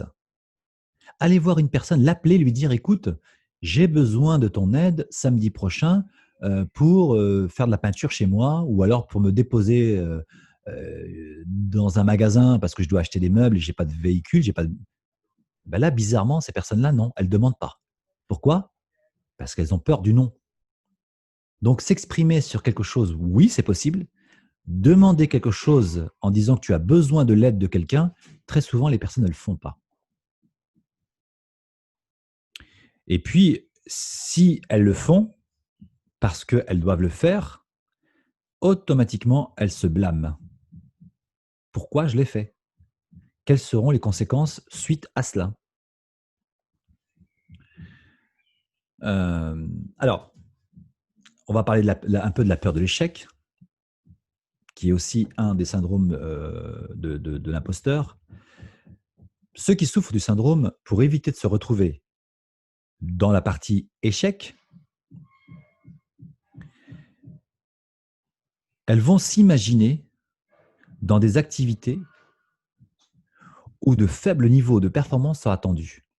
C'est-à-dire que elles vont, si la personne elle est surdiplômée, par exemple en droit, eh bien, elle va postuler ou alors elle va travailler en tant que, je ne sais pas, assistante juridique ou dans le juridique. Ou alors, si elle a les compétences pour pouvoir être avocate ou avocat et avoir son propre cabinet, eh bien, elle va travailler plutôt pour un cabinet en tant que salarié. Donc, elle va, pour éviter de monter son propre cabinet et de s'assumer totalement et au risque de se retrouver avec l'image d'une personne qui n'y arrivera pas ou qui va échouer, elle préfère ne pas tenter. Plutôt que d'échouer, je ne tente pas. Au moins, ok, j'aurai moins que ce que je pourrais avoir en essayant, mais je suis sûr d'être protégé de l'échec si jamais je le tentais.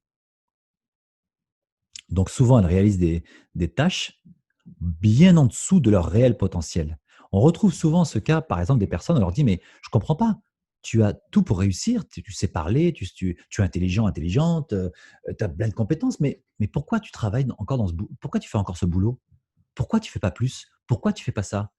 Ben voilà, parce que la personne, en fait, elle a décidé qu'elle ferait moins que ce qu'elle pense pouvoir faire. Comme ça, au moins, je suis sûr de réaliser. Ou alors, enfin, la troisième chose, euh, ces personnes ne s'engagent pas. Si on me demande, par exemple, est-ce que tu peux faire une intervention pour faire une conférence devant 400 personnes, j'ai envie de le faire, mais comme j'ai peur d'avoir un trou, de ne pas être intéressant, de ne pas capter mon public, eh ben, je vais tout simplement refuser de m'engager. Non, non, mais j'ai pas le temps. Mais de faire en plus, de toute façon, les conférences, c'est pas mon truc. Puis là, samedi prochain, j'ai un truc à faire. Puis moi, je préfère ci, je préfère ça. Donc, plutôt que d'aller au devant, eh ben, elle préfère ne pas s'engager. Ouais, mais est-ce que le fait de faire l'action va véritablement changer quelque chose? Parce que moi, je m'explique. Je connais une personne qui, de toute façon, franchement, vu ce que tu as dit sur la blessure du rejet et d'abandon, elle en souffre, qui justement s'est aperçue qu'effectivement, elle devait faire des actions justement dans ce sens-là, quoi. Ce qu'elle a fait, par exemple, monter sa boîte. Mais elle a fini par échouer, en fait, parce qu'elle se sentait complètement dépassée. Elle a échoué, puis elle a fini par en tirer la conclusion que tu vois, qu'elle devait rester au niveau où elle était au départ, ou en tout cas où elle se croyait au départ. Je sais que certains qui vont souffrir d'une blessure de rejet vont faire cette action, ils vont finir par y arriver, par y parvenir. Pourquoi, d'après toi, deux personnes qui souffrent de la même blessure, l'une va faire, enfin les deux vont faire l'action, mais l'une va finir par se libérer, par se transcender, par y arriver, alors que l'autre va échouer, va retomber, et puis ça va alimenter encore plus sa blessure de rejet, quoi. Alors que Alors, pourtant, au départ, elle aura fait l'action, elle aura décidé de faire l'action, de s'autoriser à, quoi. en fait, dans ta question, il y a déjà la réponse. Parce que tu dis, la première personne, en fait, que tu connais visiblement, elle a monté sa boîte et en fait, elle a fini par arriver à la conclusion que elle a échoué. Mais évidemment, c'est ce qu'on disait tout à l'heure, c'est que tu ne reçois pas de la vie ce que tu veux, mais ce à quoi tu t'attends. C'est ça la devise. Ça se résume en une seule phrase. Tu peux vouloir obtenir l'amour, les richesses, la santé, la joie, la paix, ce que tu veux. Mais si tu t'attends à recevoir de la tristesse, de l'abandon, de la pauvreté et du rejet, la deuxième option se concrétisera. Parce que dans la première, c'est je veux, et dans la deuxième, c'est je crois. Je veux, mais je crois que je vais recevoir ça. J'en suis persuadé parce que c'est comme ça mon modèle de vie. Donc évidemment, la première, elle a monté sa boîte en se disant bon, je le fais, je me risque, j'y vais, on verra bien. Et puis quand elle a échoué, elle s'est dit bah finalement, bon bah je l'ai fait, j'ai pas de regrets, mais je savais très bien que je pourrais pas y arriver. Maintenant, je vais continuer mon bout de chemin de vie sans regret. Mais moi, je ne connais pas cette personne, mais la question que j'aurais envie de lui poser, c'est quand tu l'as fait, est-ce que tu t'attendais à échouer ou tu t'attendais à réussir? C'est ça. Et alors, oui, spontanément, la personne va te dire oui, mais bien sûr, si je m'attendais à échouer, je n'aurais pas monté ma boîte. Évidemment que je m'attendais à réussir. Mais en fait, pour moi, c'est que c'est une illusion, c'est pas vrai. C'est un mensonge. La personne se ment.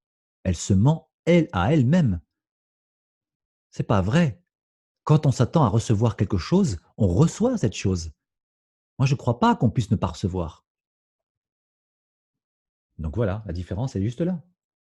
Donc c'est un peu comme, je reprends ton cas parce que c'est facile. Aujourd'hui, c'est beaucoup plus facile de prendre ton exemple parce que c'est concret. Quand tu sors pour aller, je sais pas, pour parler avec une personne, si tu t'attends à ne pas être intéressant, bah, tu arriveras à la conclusion que tu n'as pas été intéressant. Ce qui ne veut pas dire que tu n'as pas été, ça veut dire que tu es arrivé à la conclusion parce que tu t'attendais à ça. Mais si tu attends-toi à autre chose. J'ai une amie il y a pas longtemps qui me dit, «Oui, j'en ai marre, j'ai monté», en parlant de boîte. Elle me dit: «Ouais, j'ai monté une boîte, c'est la troisième société que je monte, une agence de communication, de pub et cetera et à chaque fois, ça m'énerve. Au bout de 2 ans et ben, je la boîte commence à se casser la gueule et ça fait la troisième fois que je dépose le bilan et je lui dis: «Et alors?» Elle me dit, «Bah, là, j'ai l'impression que la boîte que je viens de monter là, elle a 2 ans, bah, là, j'arrive au encore une fois au même point. J'arrive au point où je suis en train de manquer de finances, j'arrive pas à faire, croître la boîte, pourtant ça marche bien, mais j'arrive pas». Alors je lui dis: «Mais tu t'attends à quoi?» Elle me dit: «Mais j'ai l'impression que je vais encore une fois échouer». Je lui dis: «Parce que tu fais un focus sur l'échec et si tu te concentrais sur le succès, ça donnerait quoi?» Et cette simple phrase a créé un blanc chez elle. Pendant quelques secondes, elle s'est dit: «Mais oui, c'est vrai. Pourquoi je m'attends à échouer? Qu'est-ce qui me fait croire que je vais échouer? À part mes expériences passées?» Bah, rien. Alors pourquoi tu t'accroches encore au fait que tu peux échouer? Elle est là la question. Voilà. Je pense qu'il y a pas besoin d'en dire plus, parce qu'après on va être dans le Mmh. blabla et le blabla, c'est pas trop mon truc. Ouais, mais juste par rapport à ce que tu viens de dire, j'ai quand même une question. Heu, que la perce il faut que la personne s'attende justement à réussir, d'accord. Mais d'après toi, s'attendre à réussir, ça doit se faire justement dans une forme de lutte ou alors plutôt tu vois, d'alimenter, plutôt d'alimenter justement cette pensée dans une forme de lâcher prise. Tu continues à l'alimenter ou alors à chaque fois je me répète: «Non, je vais réussir, non, je vais réussir» et à force de ça, ou alors simplement alimenter la pensée. Bon, OK, même si je ressens le contraire, j'alimente la pensée dans le lâcher prise, dans un lâcher prise, quoi, simplement, tout simplement, que de toute façon, je vais réussir, malgré le fait que je ressens que je ne suis pas, que je ne le mérite pas ou que je ne pourrais pas, quoi. Alors, avant ça, avant de répondre à cette question, parce que je pourrais te répondre par, «Il faut faire ceci ou faire cela». Malheureusement, ça se résume pas, comme c'est est-ce qu'il faut, mettre, du sel, dans la soupe avant ou, au moment où on va manger ou est-ce qu'il faut ouvrir la porte, en tirant ou en poussant? Enfin, il y a pas de réponse dans ce cas, oui ou non ou faire ci ou faire cela. Mais il y a quelque chose qui est intéressant, c'est que, dis-toi une chose, et puis, ceux aussi qui nous écoutent, si je me dis par exemple, prenons un cas concret, je bon, on va prendre le cas de la société. Je monte une société, mais j'ai peur d'échouer. Donc, heu, je peux réussir comme je peux échouer. On est d'accord? Ouais, Si je pense que je peux échouer, j'ai raison, parce que je peux échouer. C'est une réalité. Si je pense que je peux réussir, j'ai aussi raison, puisque c'est une réalité. Je peux réussir. Je suis pas le seul. D'accord? On n'est pas en train de fabuler en se disant: «Est-ce que je peux créer un appareil qui monte, qui va à la vitesse de la lumière?» Là, on n'a pas d'exemple concret, donc on peut se dire: «Bah, ouais, mais bon, personne n'a encore créé un appareil, qui va au à qui a une vi qui va à la vitesse de la lumière». Mais là, des gens qui ont monté des sociétés, par exemple, il y en a énormément qui réussissent. Il y en a qui échouent, il y en a qui réussissent. Donc je me positionne au centre, comme étant l'observateur. Je me dis: si je pense A, échec, je peux échouer et c'est vrai. B, je pense au succès, je peux réussir et c'est vrai. Je reviens à A, je peux ne pas échouer et c'est vrai. B, je peux ne pas avoir de succès et je peux échouer aussi. Dans les deux cas, en fait, on est dans un cas de figure où on est dans du 50-50. D'accord? La question après, c'est qu'est-ce que je décide de croire? Qu'est-ce que je décide de croire? Et elle se résume à ça. Alors derrière, évidemment, ça peut paraître simple comme raisonnement, en disant: «Oui, mais bon, c'est bien beau, mais moi, moi, je sais que j'ai été voir les statistiques à la chambre du commerce et on nous dit qu'il y a plus de sociétés qui échouent que de sociétés qui réussissent». Moi, une personne qui me répond ça, je lui dis: «Mais dans ce cas-là, si tu es convaincu et que tu as des arguments pour me convaincre qu'il y a plus de chances d'échouer que de réussir, alors ne monte pas ta société. Parce que ce que tu es en train de faire maintenant, tu es en train d'essayer de me prouver et de me convaincre que tu as plus de chances d'échouer que de réussir. Alors on voit bien que la personne, elle est déjà dans son schéma d'échec. Quand une personne argumente en disant que oui, mais, oui, mais, oui, mais, on peut échouer parce que si, parce que si, parce que ça, elle est déjà en train de creuser sa tombe. Donc c'est pas la peine d'aller plus loin. Une personne comme ça, il vaut mieux qu'elle reste salariée et qu'elle se fasse une raison. Par contre, une autre personne qui dit oui, je suis convaincu qu'il y a plus de sociétés qui échouent que de sociétés qui réussissent, parce que les chiffres nous le disent, mais moi, je décide de faire partie de ceux qui réussissent et non pas ceux qui échouent, et j'ai raison de croire ça parce que pourquoi je ne ferais pas partie des gens qui réussissent? Pourquoi? Qu'est-ce qui me dit que je ne réussirai pas, à part ma croyance? Cette personne, eh bien, c'est cette personne qui est déjà bien partie pour réussir. Est-ce que j'ai répondu à ta question? Ouais, c'est clair. Alors, on arrive à la dernière partie et nous allons nous quitter très, très, très bientôt. Donc, on arrive en fait à la peur. Tout à l'heure, tu as parlé de la culpabilité d'être intéressant. Tu te souviens de ça? Tout à fait, ouais. Tu as dit oui, c'est vrai. Je me suis jamais dit que j'aurais pu être intéressant. Mais maintenant que je me pose la question, je me dis mais je culpabilise un peu, ou alors j'ai l'impression que c'est mon ego qui dit oui, je suis quelqu'un d'intéressant. Alors, la peur et la culpabilité quand on réussit. La peur, parce que quand on réussit quelque chose, évidemment, le succès, on parle de succès, c'est toujours un succès qui est, c'est pas forcément vendre des millions de disques ou alors écrire un livre qui va se vendre à 3 millions d'exemplaires, hein. Le succès, c'est par exemple, moi je suis très mauvais en bricolage, je sais que j'ai deux mains gauches. Pour moi, un succès sera par exemple d'acheter une armoire Ikea et puis la monter tout seul. Là, moi, si je monte une armoire Ikea tout seul, heu, sans y passer, une semaine, parce que parfois ça m'est déjà arrivé, de commencer à monter, ça m'emmerdait tellement que j'ai tout laissé de côté. Je suis revenu le lendemain et ainsi de suite comme ça pendant une semaine, pour monter une armoire qui est censée être montée en 1 heure. Moi, pour moi, si j'arrive à monter une armoire en 2 heures, ça, c'est un succès. Pour une personne qui est habile de ses mains, ben, pour elle, si je lui dis que moi, j'ai réussi à monter une armoire IKEA en 2 heures, pour elle, c'est absolument pas un succès. Pour elle, c'est logique. Je vois pas pourquoi il se gargarise en disant qu'il a monté une armoire en 2 heures. Bon, donc on est bien dans la notion de succès, elle est totalement subjective. Donc, la peur de la culpabilité quand on réussit, elle est très souvent liée à la peur du changement. Et là, on touche quelque chose de très profond, parce qu'on touche à la personnalité de l'individu. Parce que demain, si tu te mettais à être, si tu commençais à croire que tu es intéressant, mais qui tu serais? Tu n'es plus la personne qui croit qu'elle n'est pas intéressante. Donc c'est une forme de mort. C'est un changement qui s'opère en toi. Ça veut dire que ça va remettre en question beaucoup de choses.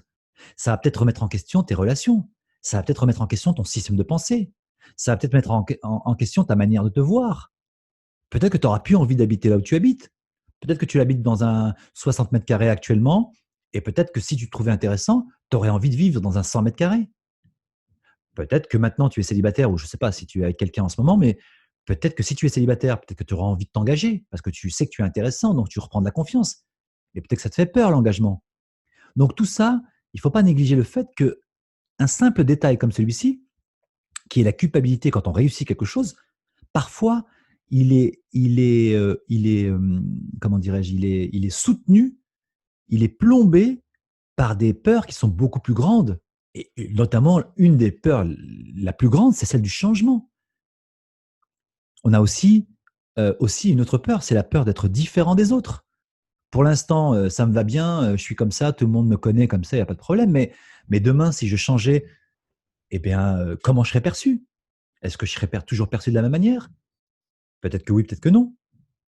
Donc, ça ramène en quelque sorte à une autre peur qui est profonde, qui est la peur de l'isolement social ou émotionnel. Parce que si je commence à être intéressant et que je me dis que je suis intéressant, je vais peut-être choper l'ego et le melon, je vais commencer à me comporter comme un mec peut-être arrogant, et peut-être que je vais être expulsé du groupe social auquel j'appartiens, et puis je me sentirai émotionnellement très seul. Parce que pour l'instant, on m'accepte parce que je suis comme ça. Et donc, si je suis rejeté de ce groupe social, eh bien, en fait, je recrée la blessure de l'enfance qui est celle de l'abandon ou du rejet. Ensuite, on a aussi la peur d'amener des attentes plus importantes et des objectifs plus difficiles à réaliser. Ok, maintenant j'ai fait ça, mais c'est quoi la seconde étape, l'étape suivante? Peut-être que maintenant le fait d'être intéressant, je vais peut-être avoir envie je sais pas, de parler en public devant 50 personnes. Avant, je me trouvais pas intéressant avec une personne, et donc c'est ce qui me limitait dans mon espace vital, dans ma zone de confort. Mais si je me mets à croire et à me dire que je suis intéressant, il y a peut-être que j'aurais envie subitement de vouloir parler devant 50 personnes. Et ça, non, j'ai pas envie. J'ai pas envie. Moi, je veux une petite vie pépère, je veux une petite vie tranquille. Ma petite vie, elle me va très bien, même si je suis pas à l'aise, mais bon, je suis habitué quand même. On a aussi la peur de pouvoir se surpasser une performance euh, d'un modèle, par exemple. Par exemple, si je commence à devenir intéressant, est-ce que je vais pas créer de la jalousie autour de moi? Est-ce que les gens vont pas commencer à me haïr par jalousie parce que je suis quelqu'un d'hyper intéressant? Donc là aussi, je me retrouve encore dans un schéma de rejet et d'abandon. Tu vois? Donc il y a plusieurs peurs sous-jacentes. La peur de se dire que nous sommes intéressants, ou ça va au-delà de ça, en fait. Hein. C'est pas que se dire, bah, finalement, j'ai compris la blessure du rejet et d'abandon, le syndrome de l'imposteur, j'ai compris. Maintenant, demain matin, je vais tout changer, je vais devenir un nouvel homme ou une nouvelle femme. Non, il y a un travail à faire derrière. Il y a un travail de deuil, hein, ce qu'on appelle Joseph Campbell dans son livre Les 12 étapes du héros décrit parfaitement bien. Hein, quand nous sommes passés par différentes étapes dans notre vie, nous arrivons à l'avant-dernière étape d'un cycle, hein, pas de sa vie totale, mais d'un cycle qui est celle de la mort. La mort à quelque chose, la mort à l'ancien moi, à l'ancien jeu. Et mais si on ne passe pas cette étape de la mort, on ne peut pas connaître la dernière étape, l'avant-dernière étape, pardon, qui est la résurrection. Hein, parce que pour naître de nouveau, renaître à nouveau, euh, il faut d'abord être mort en fait. Je ne sais plus comment je perds mes mots, mais pour renaître, il faut déjà avoir accepté de mourir. Mais les gens s'arrêtent très souvent à cette 10e étape qui est celle de la mort. Je ne peux pas mourir. Je ne veux pas mourir à qui je suis. Je ne veux pas. Ben oui, mais si tu ne veux pas mourir à l'ancien toi, celui qui te limite, pardon, eh bien, tu ne pourras jamais accéder à ce nouveau moi qui est plein de potentialités. Celui qui te permettra de pouvoir être toi, être encore beaucoup plus grand, beaucoup plus fort, beaucoup plus. euh, Enfin, vivre dans le flow, en quelque sorte. Ce que tu es en train de dire, en fait, c'est que c'est comme si la personne se disait, en fait, j'ai un intérêt à maintenir cette blessure en place, en fait. Absolument. Il y a Absolument. un intérêt, en fait. C'est ce que Si dit cette Milton blessure se Erickson. maintient, c'est qu'il y a un intérêt, en fait. C'est ce Donc, que c'est dit. intéressant de voir ça sous cet angle-là, et pas forcément voir ça uniquement sous l'angle de j'ai peur, j'ai peur, j'ai peur. Ça change, j'ai peur, j'ai peur, j'ai peur, ok, mais en fait, j'ai On t'entend pas. Non. Est-ce que tu peux redire la phrase que tu viens de dire? Ce que je trouve intéressant, c'est de voir ça sous cet angle-là aussi, plutôt que de dire j'ai peur, j'ai peur, j'ai peur, c'est dire en fait j'ai un intérêt à pas changer, j'ai un intérêt à maintenir cette blessure-là. Voilà. Oui, parce que il faut savoir que personne ne. En fait, on n'est pas né pour se saboter. Nous ne sommes pas nés pour nous saboter, même si on se fait souffrir, même si on se fait du mal. Mais au fond, ces souffrances qu'on s'inflige à soi-même, ce sont des souffrances, ce sont des tentatives des sursauts en fait, des sursauts d'élan, en fait. Donc on essaie de survivre, on essaie de s'en sortir. Donc les intentions au départ, elles sont bonnes, sauf que évidemment, on n'en a pas conscience et on pense que les souffrances que nous vivons sont des souffrances qui viennent pour plus nous abaisser que nous élever. Mais si tu prends conscience que c'est un moyen de protection, c'est quelque chose qui est là pour t'aider, pour te protéger, eh bien, tu ne le vois plus de la même manière. Tu peux Ouais, c'est finalement. un changement de perception. Ouais, C'est un c'est changement de clair. perception, voilà. Et quand on parle de pardon, tu parlais de pardon tout à l'heure à ton père, le pardon que tu as donné à ton père mais le pardon ne s'arrête pas à simplement dire: «Oui papa, je te pardonne, de m'avoir, rejeté un moment dans mon enfance». Oui, c'est très bien, tu as libéré une énergie, considérable et c'est top. Mais pardonne-toi aussi de te faire subir ce que tu te fais subir quand tu arrives dans un rendez-vous en tête à tête, et que tu te trouves pas intéressant. Pardonne-toi de te faire vivre ça. Accepte aussi de te pardonner à cette partie de toi-même qui est en train de, entre guillemets, «te saboter». Pardonne-lui et tu verras que il se passera exactement la même chose qui s'est passé avec ton père. Cette partie de toi qui est en train de résister et qui te dit que tu n'es pas intéressant, finira par t'aimer et finira peut-être par venir à ton anniversaire. Mmh. Donc le pardon, c'est pas simplement pardonner à une personne physique, c'est pardonner aussi à notre partie de nous-mêmes qui nous fait souffrir. Voilà, chers auditeurs, merci Bruno d'avoir, participé à cette émission. J'en étais ravi, j'espère que tu as passé un bon moment, Oui, bien sûr, mais merci à toi. un plaisir. Donc je vous donne rendez-vous, la semaine prochaine, jeudi prochain, même heure, 21 heures, pour un nouveau sujet que vous découvrirez en allant sur notre page Facebook, Radio Alchimie, ou alors sur notre chaîne YouTube si vous voulez revoir les replays de toutes les émissions qui ont eu lieu depuis le démarrage. Voilà, excellente soirée à vous et très belle fin de semaine. Bye bye.